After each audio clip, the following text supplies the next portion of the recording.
ادارہ نگار کو 75 سال ہو گئے، پاکستان فلم انڈسٹری کو بھی 75 سال ہو گئے، پاکستان کو بھی 75 سال ہو گئے۔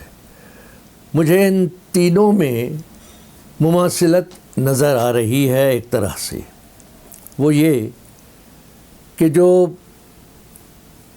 50، 60 اور 70 کا دور تھا پاکستان کا، پاکستان ترقی کر رہا تھا اور پاکستان کے ادارے بھی بڑے، ادارے مستحکم ہوتے ہیں تو ریاست میں بھی استحکام آتا ہے۔ تو ادارہ نگار وہ بھی عروج پر تھا، جوبن میں تھا، اور پاکستان فلم انڈسٹری بھی عروج پہ تھی، ایسی عروج پر تھی جو کروڑہا روپے یہی فلم انڈسٹری ریونیو کی صورت میں حکومت کے خزانے میں دیتی تھی۔ ہر سال 150 سے لے کر 200 فلمیں بنتی تھیں، لاکھوں لوگوں کا روزگار منسلک ہوتا تھا، جس کو ادارہ نگار بڑی حوصلہ افزائی کرتا تھا۔ ان کا جو اخبار ہوتا تھا، ان کے کالمز میں اس دور کے آرٹسٹوں، ڈائریکٹرز، ٹیکنیشینز، پروڈیوسرز کی خبریں چھپتی تھیں۔ اور پھر ایوارڈ کا سلسلہ ایسا تھا، اس نگار ایوارڈ کی اہمیت اور حیثیت ایسی تھی، وہ صرف پاکستان ہی میں نہیں تھی، بر صغیر میں تھی، اور اس طرح تھی جیسے آسکر ایوارڈ کی حیثیت ہے۔ نگار ایوارڈ کسی فلم کو یا کسی فلم کے آرٹسٹ کو یا ڈائریکٹر کو یا رائٹر کو جب ملتا تھا تو اس کے وارے نیارے ہو جاتے تھے۔ اس کو نگار ایوارڈ یافتہ کہا جاتا تھا اور لکھا جاتا تھا۔ پھر اس نگار ایوارڈ کے بیسس پہ ایکٹر کو بھی، ڈائریکٹر کو بھی، رائٹر کو بھی آگے کئی اور فلمیں مل جاتی تھی۔ یہ تھا ادارہ نگار، اور ادارہ نگار کا پودا الیاس رشیدی صاحب نے لگایا تھا۔ بہت محب وطن تھے، پاکستان سے محبت کرنے والے، اور پاکستان فلم انڈسٹری کے عروج میں ان کا بہت بڑا حصہ ہے۔ اور الیاس رشیدی صاحب نے جو وہ پودا لگایا تھا، وہ درخت ہو چکا تھا جس کا میوہ سب کھاتے تھے۔ اب المیہ یہ ہے کہ جس طرح پاکستان تنزل کی طرف جاتا رہا، آدھا ہو گیا، یہ ہمارا قومی المیہ، اس طرح نگار اخبار بھی آدھا ہو گیا تھا۔ جو بڑے پیج پہ چھپتا تھا وہ چھوٹے پہ آ گیا، ایوارڈ بند ہو گیا۔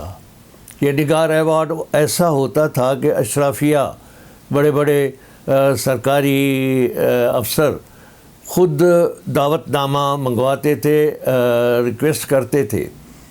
اس ایوارڈ کو شہید ذوالفقار علی بھٹو بھی ایوارڈ کی تقریب میں شامل ہو چکے تھے۔ پاکستان میں 1500 سے لے کر 2000 سنی میں ہوا کرتے تھے۔ سنی میں ٹوٹتے گئے، پلازے بنتے گئے، کسی حکومت نے دھیان نہیں دیا۔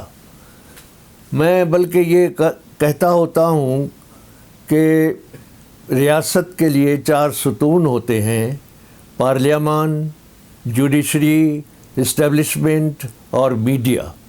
لیکن ایک 5واں ستون بھی ہے، وہ ہے آرٹ اینڈ کلچر، جس کے ذریعے پاکستان کی شناخت ہوتی ہے، اور بالخصوص اس میں فلم کی بڑی اہمیت ہے، جو لوگوں کو تفریح کے ساتھ ساتھ ایجوکیٹ بھی کرتی ہے، اور دنیا میں فلم امن و محبت اور بھائی چارے کا سافٹ امیج بھیجتی ہے، پیش کرتی ہے۔ لیکن وہ سب یہ ہمارا المیہ ہے کہ ختم ہو گیا۔ آج کی اس تقریب میں مبارکباد پیش کرتا ہوں۔ مجھے معلوم ہے کہ ہمارے ملک کے 3 بڑے بھی شریک ہیں، اور جس میں مرتضیٰ سولنگی صاحب ہیں، میرے اپنے ہیں، اور یہ گورنر ہاؤس میں اس تقریب کا انعقاد کیا گیا ہے۔ تو تصوری صاحب یہ فنکاروں سے بڑی محبت کرتے ہیں، قدر کرتے ہیں، اور مرتضیٰ سولنگی صاحب خود بھی فنکار ہیں، اور پھر احمد شاہ صاحب جنہوں نے آرٹس کونسل کراچی کو پورے ملک میں پھیلا دیا اور اس میں علم و ادب، فن و ثقافت کے ذریعے وہ اس قدر خدمات سر انجام دی ہیں کہ آج وہ وزیر تو ہیں، لیکن وزیر کی حیثیت کو میں اتنا نہیں سمجھتا جتنا انہوں نے آرٹس کونسل کے ذریعے فن و ثقافت اور علم و ادب کی خدمت کی ہے۔ میں آپ سب کو سیلیوٹ کرتا ہوں، لیکن ساتھ ساتھ گورنر ہاؤس میں نگار ادارے کی تقریب کا انعقاد کرنا ہی کافی نہیں ہے، اس کے لیے کچھ عملی اقدامات کرنے ہوں گے، کرنے چاہیے۔ ایک بات میں مرتضیٰ سولنگی صاحب سے گوش گزار کروں گا، کیونکہ شکوہ اپنوں ہی سے ہوتا ہے، جو پیارے ہوتے ہیں، جو قریب ہوتے ہیں، ان سے ہی شکوہ ہوتا ہے کہ پچھلی حکومت میں، پی ڈی ایم کی حکومت میں جب بجٹ پیش ہوا تھا تو محترمہ مریم اورنگزیب صاحبہ نے قومی اسمبلی میں اعلان کیا تھا کہ فلم انڈسٹری کے فروغ کے لیے 2 ارب روپے رکھے گئے ہیں۔ میں آج تک تلاش کر رہا ہوں کہ وہ 2 ارب روپے کہاں رکھے ہیں، کس تجوری میں بند ہیں۔